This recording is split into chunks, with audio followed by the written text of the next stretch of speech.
চারটে সাপ রেস্কিউ হয়েছে, একটা গোখরো, একটা চন্দ্রকোনা, রাত্রিবেলা ব্যান্ডেডকে। আমাদের টিমের জন্য এটা একটা বিশাল অ্যাচিভমেন্ট। আমার আর ভাইয়ের গাড়ি সারাদিনের জন্য চলে ইঞ্জিন জ্বলছে, মানে ক্ষান্ত হয়নি। আমাদের পশ্চাৎ দেশ মোটামুটি ফুলে লাল হয়ে গেছে, এতটা ড্রাইভ আমাদের, তাই তো ভাই? একদম পশ্চাৎ দেশ আমাদের টাইট হয়ে গেছে। এখন বাজে 10টা 15-20 বাজে, সকাল 6টা থেকে আরম্ভ হয়েছে, তার মধ্যে নিজেদের কাজও ছিল। এখন আমরা সবাই বাড়ি যাবো। Good night. Good night, tata, bye bye.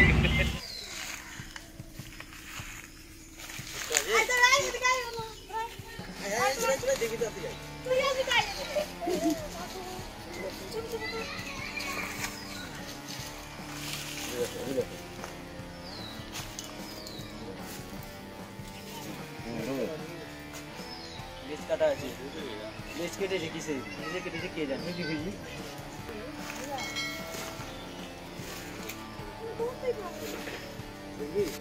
Ratin Das আমাদের ফোন করেছিল সকালবেলায়, আমাদের অজিতকে প্রথমে ফোন করে।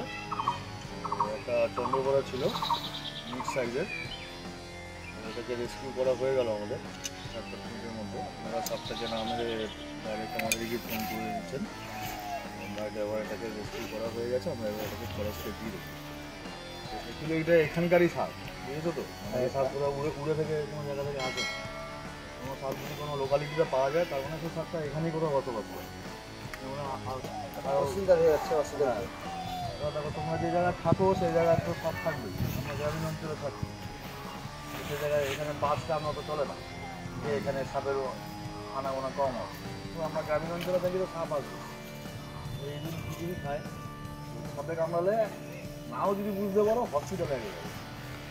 গাজন হসপিটালে এখন কয়েকদিন পর সদর হসপিটাল হয়ে যাবে, কাজ চলবে। এখন বোধ হয় এবিএস দিচ্ছে 10 টাকা। আর যদি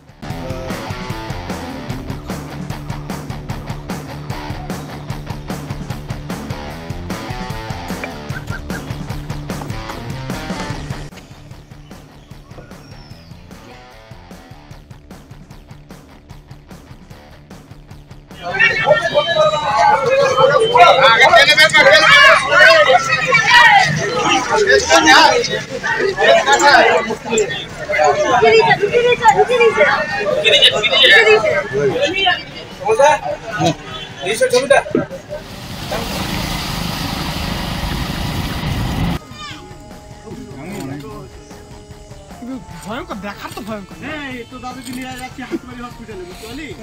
আর ওই যে গোবিন্দপুর পাড়ে যে কি 60 দেয় একটা সোসাইটি নাকি খোলা আছে, তারপরে যে বাঁশঝাড়টা আছে, বাঁশঝাড় থেকে পাড়া নিচে তখন আমার সাথে একটা রিপোর্ট। না না, ওদিকটা কাটতে হবে, ওদিকটা। এই পাশে আয়, এই পাশে আয়, ও পাশে যা। ওপারে আসে না, দেখ লাইটটা ভিতর থেকে বড় গাছটা বার করেছিস, ওখানে গিয়ে বার করতে হবে।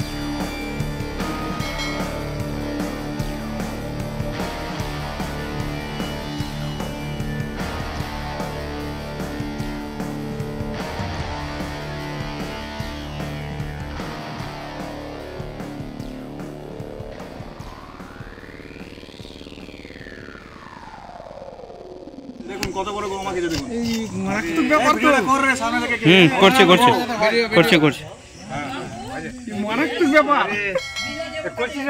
এদিক ঠিক কর না, এই জন্যই এই সাপটাকে এখানে রাখা, এই জন্যই এই সাপটাকে এখানে রাখা।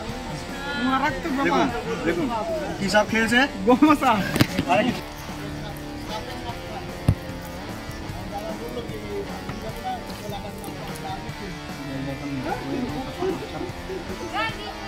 না, এই সব আমাদের বন দপ্তরের কিছু নিয়ম আছে, আমরা সেই নিয়মের বাইরে কিছু কাজ করবো না।